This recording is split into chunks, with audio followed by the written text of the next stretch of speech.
Hi, everybody. I'm Brittany Lewis with Forbes Breaking News. Joining me now is my colleague, Forbes staff writer, Zach Everson. Zach, thanks so much for joining me. Hey, Brittany, thanks for having me. Your team has been estimating the net worths of all the Supreme Court justices, and today we are going to be talking about the net worth of Justice Kagan. Before we talk numbers, can you walk us through her backstory a bit? Sure. Very standard for Supreme Court justice, where, really good education, where she was at Princeton undergrad, master's at Oxford, went to Harvard Law, went on to clerk for Justice Thurgood Marshall. And since then, she's basically spent her career at the heights of academia and government. She just had one little stint in the private sector at the beginning of her career, but since then, she's basically bounced back and forth, serving in Democratic administrations and then going to academia when a Republican had the White House. Can you talk about that? Dive a little deeper in there. Talk first about her positions in academia, and then we'll go into the government positions. Okay. So she started off at the University of Chicago, was her first job in academia. She was a professor there.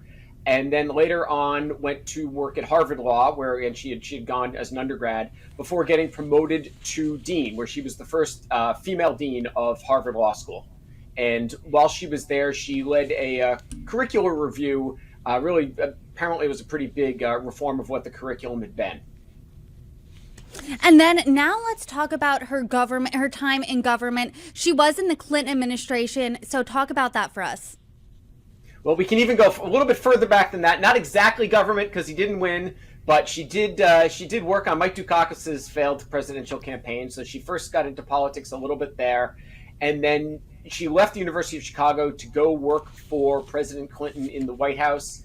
First she was an associate counsel of the president, then she was deputy director of the Domestic Policy Council, where some of the big issues she worked on there were tobacco reform and gun control. Clinton nominated her for the D.C. Circuit Court of Appeals, which is widely seen as a stepping stone to the court, but the Senate never took up the nomination. So when Clinton left office, that was when she went to Harvard.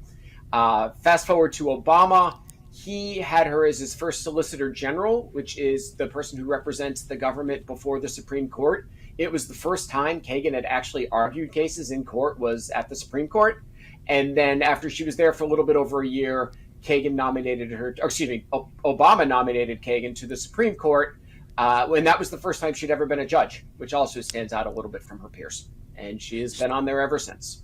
And you noted in your story she was the first female U.S. Solicitor General. Let's talk money here for a moment. How much was she worth at that time, and how much was she making in that position? Solicitor General doesn't pay a ton of money. What probably made her most money was when she was dean at Harvard, like her last year that we have. And these are from financial disclosures she filed while she was Solicitor General and early on in her Supreme Court nomination process. But she made $437,000 from Harvard in her last year there. And there were also some other benefits she enjoyed. For example, Harvard, she had a second mortgage on her house, which was through Harvard. And drum roll, please, how much is Justice Kagan worth?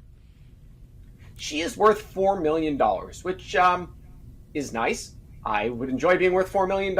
I'm sure a lot of the people watching this would like to be worth $4 million. Compared to the rest of her colleagues on the court, though, it's on the lower end. The two who are actually below her are both younger. It's just that she never really cashed out in the private sector. She didn't write and sell a book like some of her colleagues have done that made money. She's not married, so she didn't marry rich. It doesn't seem like she had any big inheritance like some of the other justices have enjoyed. So, $4 million is pretty steady, but when you're looking at one of the top legal minds in the country, it does seem a little low, but that's kind of what happens if you choose government service. In the beginning of your piece, you note that she has been known to be a shark of a poker player. And as you're describing right here, and as you described in your reporting, that doesn't translate into the way that she manages her money. You made a pie chart of her fortune, and it's divided between real estate, liquid assets, and a sliver goes to the pension. Liquid assets is the biggest slice, so let's talk about that first. Yeah, it's boring. It's no individual stocks that people can get all up in arms about, like saying it would be a conflict. It is largely held in retirement funds. There's a significant amount of cash. It's a lot of mutual funds and ETFs, and it's just largely things that follow the index. There are no major trades that we're seeing here at all. There was one year she had a bump of cash, but it looked like it was very easy to explain, in that it was just the proceeds from a house sale that she hadn't yet put towards her next house. So yeah, it's just pretty slowly but surely she's amassed this $4 million pile of wealth. I wish I was worth $4 million and that was described as boring. But how much is her home worth? Because you did note in your piece that it had Gatsby's stamp of approval. That's how it was described.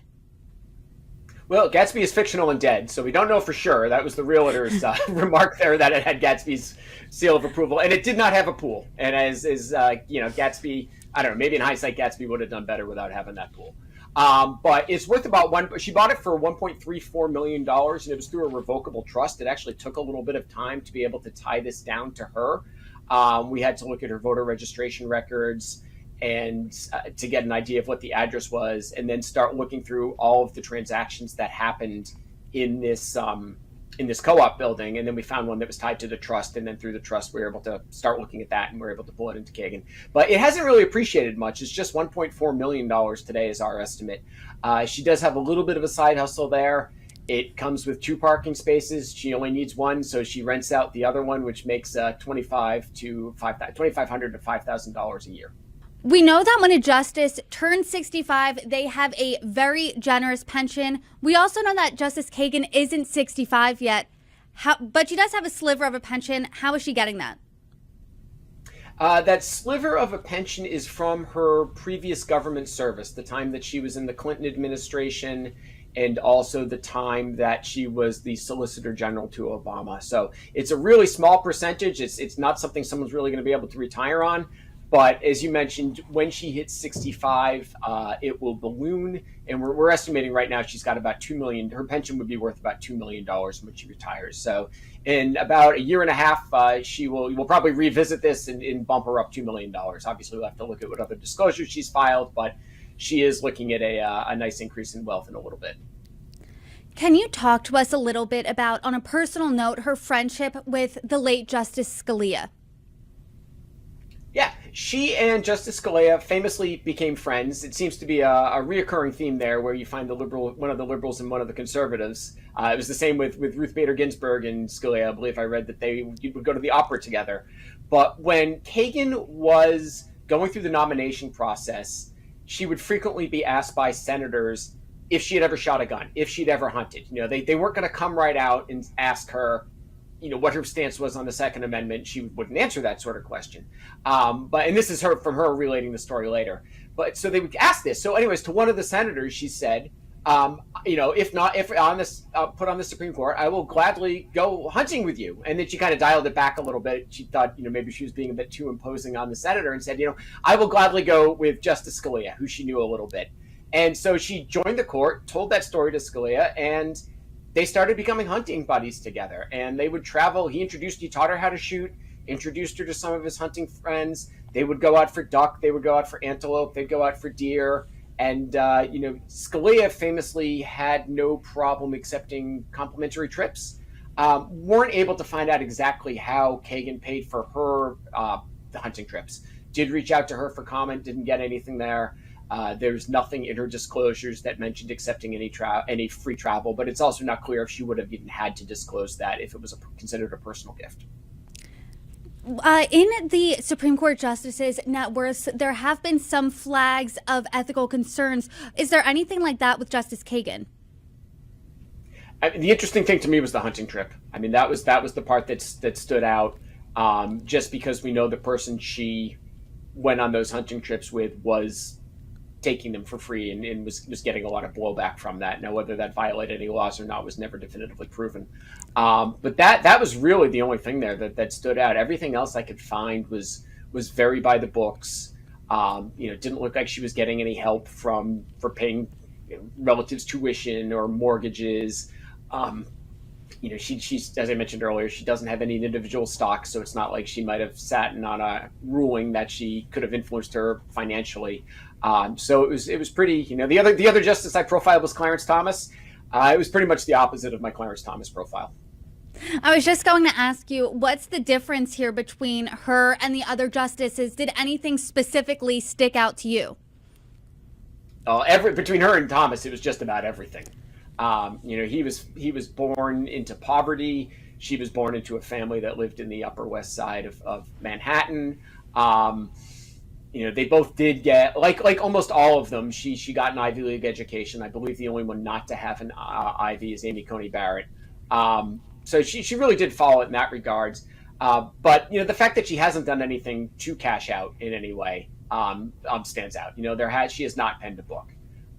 She has not married anybody that's led to inheritance. She has not figured out ways. She didn't bounce to the private sector. When she left the Clinton administration, she probably could have gone to some firm and made a ton of money, but instead went to go become professor and then dean at Harvard.